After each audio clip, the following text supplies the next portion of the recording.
My name is Marcus Bennett. I'm 27 years old, and for the past 2 years, I've been living in my car. It wasn't always this way. I used to dream big. I wanted to be an engineer, but life had other plans. Losing my sister in a car accident was the start of it all. It shattered my family, and with the medical bills and the endless debts, I lost my job. Then I lost my home. It felt like the world was collapsing around me, and there was nothing I could do to stop it. But I wasn't about to give up. Every day, I'd wake up in that car, clean myself up at a gas station, and put on the best version of me I could manage.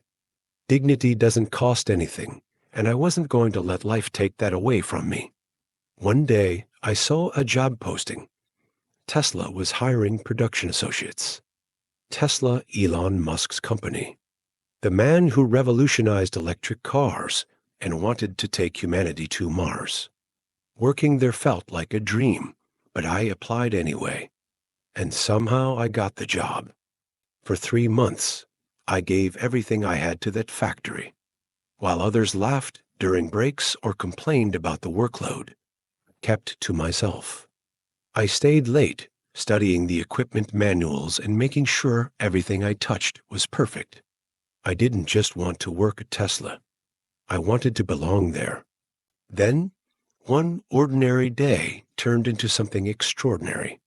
Word spread that Elon Musk himself was visiting the factory.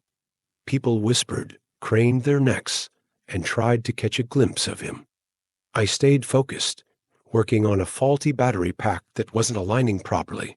And then, out of nowhere, I heard his voice. "What's going on here?" I looked up, and there he was, Elon Musk, standing just a few feet away, watching me. My heart was racing.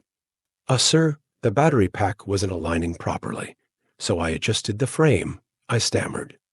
He crouched down beside me, inspecting my work. "You figured this out yourself?"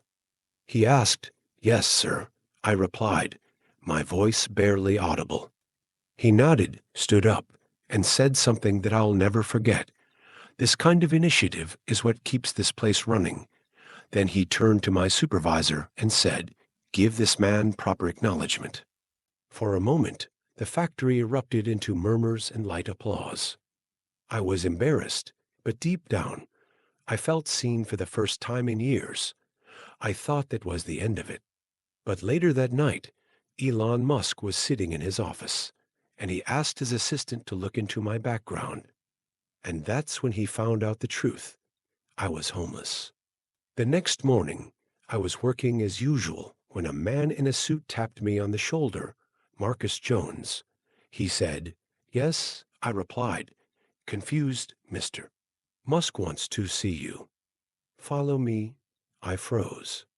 Why would Elon Musk want to see me again? Workers whispered as I walked past, following the man to Elon's office. It was sleek, bright, and smelled like fresh coffee. When I stepped inside, there he was. "Marcus," he said with a small smile.